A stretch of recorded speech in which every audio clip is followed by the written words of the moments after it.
నమస్తే రమగారు. నమస్తే జయ. రమగారు, ఈ నెలలో మనకి ఉండ్రాలు తద్దుందండి. ఎప్పుడు మాట్లాడుకోలేదు మనం ఉండ్రాల తద్ది గురించి. కొంతమంది నోములు నోచుకుంటారు కదండీ! ఉండ్రాల తద్ది కూడా మీకున్నాయా? లేవు. ఓకే. ఏం చేస్తారు? ఏంటి? మహాలయ పక్షాల్లో వచ్చే తదియ. ఆహా! ఆహా! మహాలయ పక్షాల్లో వస్తుంది. ఓహ్! ఈ మహాలయ పక్షాల్లో వస్తుందంటే ఇది రెండో రోజు అనుకుంటుంది. తదియ అంటే తృతీయ. అట్ల తద్ది.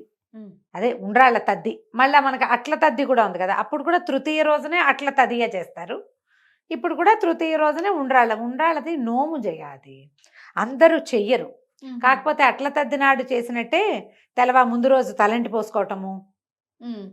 ఎవరికి వాయనం ఇవ్వదలుచుకున్నారో వాళ్ళకి పసుపు, కుంకుమ, తర్వాత ఏమో నూనె, అన్ని సున్నిపిండి, ఆ! ఆ! కుంకుడుకాయలు పంపించి తలంట్లు పోయిస్తారు. హ్మ్. ముందు రోజు అందరూ తలంట్లు పోసుకుని గోరింటాకులు పెట్టుకుంటారు. ఓహ్! సేమ్. ఇవాళ పొద్దున సేమ్ ఉండ్రాల తది అట్ల తద్దికి ఏం అట్లది. చేస్తాం, ఆ! దీనికి కూడా అంతే. దీనికి ఏంటంటే ఈ తల్లి పిల్లకి ఇవ్వాలంటారు. ఆహా! పొట్టి పిల్లలకే కన్ని వాయనాలు లేదా ముత్తైదు వాయనాలు కాకుండా తల్లి పిల్ల ఖచ్చితంగా ఉండాలి. ఓహోహో! ఒక తల్లి పిల్లకి ఇస్తారు. మిగిలిన వాయినాలు మామూలే. ఈ తర్వాత మర్నాడు పొద్దున్నే తెల్లవారుజామునట ముందు రోజు రాత్రే అన్నం వండేసుకుని గోంగూర పచ్చడి, ఉల్లిపాయల పులుసులు అవి చేసుకుంటారు. ఉల్లిపాయల పులుసు మా ఇళ్ళల్లో అలవాట్లేదు. మేము ఏదో పచ్చడి, తోటకూర పులుసు అవి ఏవో చేసేవాళ్ళు. పొద్దున్నే భోజనం చేసి హ్మ్. తెల్లవారుజాము బాగా తెల్లవారేదాకా చక్కగా ఆటలాడుకున్న ఆడపిల్లలందరూ కలిసి చేసేవాళ్ళు.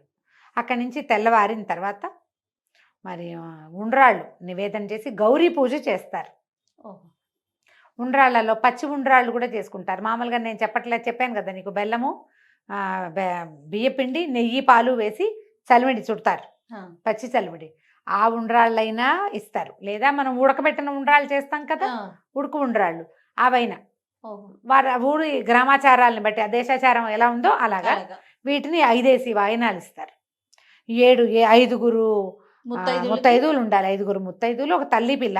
ఓహోహో! అక్కడ పోతురాజుని పెడతారు. అంటే ఒక ఆమెకి భర్త, ఆ, వైఫ్ అండ్ హస్బెండ్ ఇద్దరు పెడతారు. ఒక జంట ఉండాలని ఉండాలి. పెడతారు. దీనికి కూడా కొన్ని ఊళ్ళల్లో గుంటూరు ఆ ప్రాంతాల్లో ఇలా పోతరాజుని పెట్టడం కూడా ఉంటుంది. ఇది ఏది? ఉండ్రాళ్ళ తద్దె కూడా. హుహు. ఉండ్రాళ్ళ తద్దె కూడా ఇదేంటంటే ఈ ఈ రోజున, ఈ తద్దె రోజున గౌరీ పూజ చాలా మంచిది. మనకి గౌరీ తృతీయ అని చేస్తారు. మన ప్రాంతాల్లో చెయ్యం. కానీ వినాయక చవితి ముందు రోజుని, వినాయక చవితి ముందు రోజు ఏమొచ్చింది మనకి, చవితికి ముందు వచ్చేది తదియే కదా. తదియే గదా! గౌరీ పూజ చేస్తారు. ఈ కర్ణాటక ఆ ప్రాంతాల్లో, అనంతపురం ఆ వైపు కూడా గౌరీ తృతీయ అని అమ్మవారిని ఆహ్వానించి, మర్నాడు మీ అబ్బాయి పుట్టినరోజు ముందు రోజు నిన్ను ఆహ్వానిస్తున్నామని పిలుస్తారు. ఓహోహో! ఇల్లంతా బాగా పసుపు కుంకాలతో అలంకరించుకుని ఆ! ఆ! వచ్చిన వాళ్ళందరికీ బాగా వాయినాలు ఇచ్చి అలా పెట్టుకుని మర్నాడు గణపతిని పెట్టుకుంటారు. ఓహ్! అట్లాంటి ఆచారం ఉంది. అదే తృతీయ ఇప్పుడు ఇక్కడ కూడా ఈ గౌరీ తృతీయగానే దీన్ని భావించాలి. ఉండ్రాళ్ళ తద్ది రోజున గౌరీ పూజే చేస్తారు. మా ఇంట్లో లేదు, మేము చేసుకోవచ్చా అలాంటి ప్రశ్నలకి నేనైతే సమాధానం చెప్పలేను. ఎందుకంటే ఇది గ్రామాచారాలు, దేశాచారాలని బట్టే నడుస్తాయి ఈ తద్దెలు. అదేలెండి. ఎవరిళ్లల్లో ఉందో వాళ్ళు మాత్రం మానకుండా చేసుకోండి. క్యారీ ఫార్వర్డ్ అవ్వాలి కదా జయ, ముందుకెళ్ళాలి కదా అవును. మన మన పద్ధతులు. ఆ! మీ ఇంట్లో ఉంటే మా అమ్మ చేసేది మేము చేయట్లేదు అని అనకుండా, మీ అమ్మ ఏం చేసేదో, మీ పెద్దక్కయ్యనో, మీ మేనత్తనో కనుక్కుని మీరు చేసుకోండి. మనం ఉంటే. ఏం చేస్తున్నాం జయ లోక సహజంగా? అసలు రాఖీ పండగ మందా? కాదు. మనం ఇప్పుడు ఈసారి రాఖీ పండగలకి నాకు ఎన్ని ప్రశ్నలు తెలుసా జయ. కిందటి సంవత్సరం, ముందు సంవత్సరం కూడా ఏ టైంకి కట్టాలి ముహూర్తం? అన్నయ్యకి ముందు బొట్టు పెట్టాలా, హారతి ఇవ్వాలా? హ్మ్. హారతి ఇచ్చి రాఖీ కట్టాలా, రాఖీ కట్టి హారతి ఇవ్వాలా? నాకు తెలీదమ్మా. ప్రతి వాళ్ళకి నాకు తెలీదు, నేను ఎప్పుడూ కట్టలేదు. ఇది మన ప్రాంతపాచారం కాదు. హ్మ్. చేసుకుంటున్నాం కదా, చేసేసుకుంటున్నాం గదా! చక్కగా. చేసేసుకుంటున్నాం. అందరూ చేస్తున్నారు. అవునండి. అసలు రాఖీ కట్టని వాళ్ళు లేరమ్మా.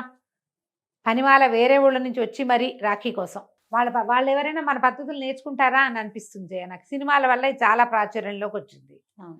తర్వాత క్రమంగా రాఖీ కట్టిస్తే ఏదో బ్రదర్లీ సిస్టర్లీ ఫీలింగులు ఉంటాయని బలవంతంగా రాఖీలు కట్టించే సినిమా సాంప్రదాయాలు కూడా వచ్చినాయి. హ్మ్.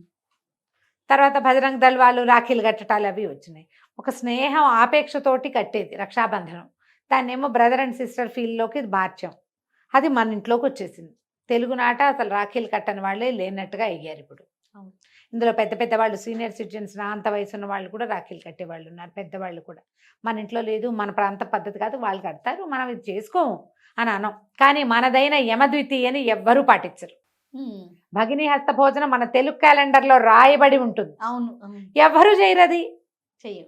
ఇప్పుడు ఈ ఒక 4-5 ఏళ్ళుగా మనం బాగా ప్రచారం చేసాం. మన ముందు కూడా గురుగారులు 2-3 ప్రచారం చేశారు. ప్రవచనకర్తలు ప్రచారం చేసి కొంచెం పబ్లిక్‌లోకి వచ్చింది అవును. అవును రమ్మగారు. కదా! కరెక్ట్ అండి. యమద్వితీయ ఎవ్వరు చేయరు. మనకు అక్కర్లేదుగా. మన వైపు లేనిది హిందీ వాళ్ళు మాత్రమే చేసుకునేది మనం ఎట్లా చేసుకున్నామో, మన ఇంట్లో ఉండేవి, మన ప్రాంతంలో ఉండేవి మనం ఎందుకు మానేయాలి నాకు తెలియక అడుగుతా అసలు. అంతేగా. చేసుకోవద్దు. మీ ఇంట్లో ఉంది మా అమ్మ చేసేదండి అని రాయొద్దు దయచేసి. మా అమ్మ వాళ్ళు చేసేవాళ్ళు, మా చిన్నప్పుడు మేము కూడా చేసేవాళ్ళు అని చెప్పకండి. ఇప్పుడు మీరేం చేయగలరో అది చెయ్యండి. మాకెందుకు మీ ఇంట్లో ఉందో లేదో మనకు అక్కర్లే, ఎవరికి అక్కర్లా. అంతే. మీరు చేస్తున్నారా లేదా అనేది మీకే కావాలమ్మా, ప్రపంచానికి ఎందుకు? పోనీ అవన్నీ చేయవు నువ్వు. తెల్లవారుజామునే లేచి భోజనం చేయి, లేదు చేయవు, అది కూడా నీ వల్ల కాదు. గౌరీ పూజ చేసుకో కనీసం, అదైనా చేయొచ్చుగా. ఉండ్రాళ్ళు నివేదన అదైనా ఇవ్వండి, అదైనా చేయొచ్చుగా. అవును. మన ఇంట్లో ఉంటే ఆ విధానాన్ని మానబోకండి. గోరింటాకు పెట్టుకోవటము సీజన్లో మంచిది.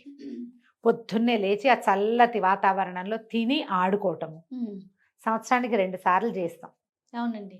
అవకాశం ఉన్న వాళ్ళు చేయండి. ఆ అవకాశం లేదు, పోనీ అవి ఏమీ లేవండి, మనకి ఆరోగ్యం లేదు, అవకాశం లేదు, పూజ చేసుకునే అవకాశం ఉంటుందిగా కనీసం.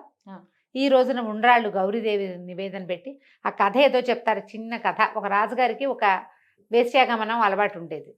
అంతకుముందు ఆయన భార్యతో ఫ్యామిలీలో ఉన్నప్పుడు వాళ్ళు నోములు చేసుకోవడం తెలుసు ఆయనకి. ఆయన అడిగేట, నువ్వు ఎందుకు నోవు చేసుకోవట్లేదు, రేపు ఇది ఉంది కదా, ఉండ్రాళ్ళ తద్ది ఉంది కదా, నోవు చేసుకోమన్నట్టు. ఆవిడ నేను చేసుకోను అన్నట్టు. నేను చేసుకోను, గౌరి ఎవరు, నేనే గౌరిని, అలంకారం చేసుకుంటే నేను గౌరీదేవిలా కనపడతానని నాట్యం చేసే అలంకారాలు అవి వేసుకుంది. ఆవిడ పొగరబోత్తనానికి ఆవిడకి తీవ్రమైన అనారోగ్యం వచ్చేసింది.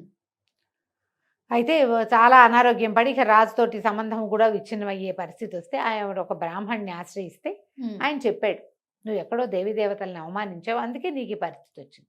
అప్పుడు ఆవిడ పూర్వాశ్రమం జల్లో జరిగిందంతా ఆలోచించుకుని అప్పుడు మళ్ళీ గౌరీ ఆరాధన చేస్తే 5 సంవత్సరాల్లో మళ్ళీ ఆవిడ ఆరోగ్యం చక్కబడిపోయి ఆవిడ జీవితం మళ్ళీ మామూలుకి వచ్చింది. ఇంత పొగరబోతూ దైవారాధన మీద ఆసక్తి లేని ఆమెకే ఇలాంటిది వస్తే ఆసక్తిగా చేసే వాళ్ళకి ఎంత వస్తుంది మరి. కాబట్టి తప్పకుండా ఈ ఉండ్రాళ్ళ తదియ నోవు నోచుకోవాలని, ఇంట్లో ఉంటే మన ఇళ్లలో చేసే పద్ధతి ఉంటే ఈ కథ చెప్పుకుని అక్షింతలు వేసుకుంటారు. ఇది కనగౌరి నోవులని చేయిస్తారు చిన్నప్పుడే. ఉండ్రాళ్ళ తద్ది నోవులు, అట్ల తద్ది నోవులు చిన్నతనాల్లో చేయించే కొన్ని ప్రాంతాల్లో ఆ పద్ధతి ఉంది. వివాహం అయ్యాక తద్ది నోములు ఉన్నాయని 5 ఏళ్ల పాటు ఈ నోము నోచుకుంటారు. ఉద్యాపన చేసుకుంటారు. ప్రాంతాల వారీగా ఉద్యాపనల్లో తేడాలు ఉన్నాయి. ఒక్కో ప్రాంతంలో ఒక్కో రకంగా చేస్తారు. 5 ముత్తైదులకి 5 తల్లి పిల్లలు పెట్టడం కూడా ఉంటుంది. ఓకే. 5 ముత్తైదులకి తలంట్లు పోయటం, బట్టలు పెట్టడం, మామూలు ఒట్టి వాయనం ఇవ్వటం కాకుండా వస్త్రము, అలంకారాలు, లక్కజోళ్ళు అన్నీ ఇస్తారు. సువాసన చిహ్నాలైన గాజులు, పువ్వులు, తర్వాత తమలపాకులు, రవికల బట్టలు, చీర గీర వస్త్రాలు, ఆభరణాలు అవన్నీ ఇచ్చి ఉద్యాపన చేసుకుంటారు. 5 ఏళ్ళు కనీసం. వివాహం అయిన తర్వాత 5 ఏళ్ళు చేస్తే దీనివల్ల ఏంటంటే గౌరీ శంకర్ల దాంపత్యం లాగా, అర్ధనారీశ్వర తత్వం లాగా ఉంటారు భార్యాభర్త. ఆరోగ్యానికి మంచిది, 5వ తనానికి మంచిది అని చెప్తారు. అవకాశం ఉన్నవాళ్ళు మీ ప్రాంతంలో ఆచారం ఉంటే కనుక్కుని ఎంతో కొంత చేసుకోండి. లేకపోతే చేయాల్సిందేనని చెప్పట్లేదు నేను. ఉంటే చేసుకోండి. రైట్ అమ్మ.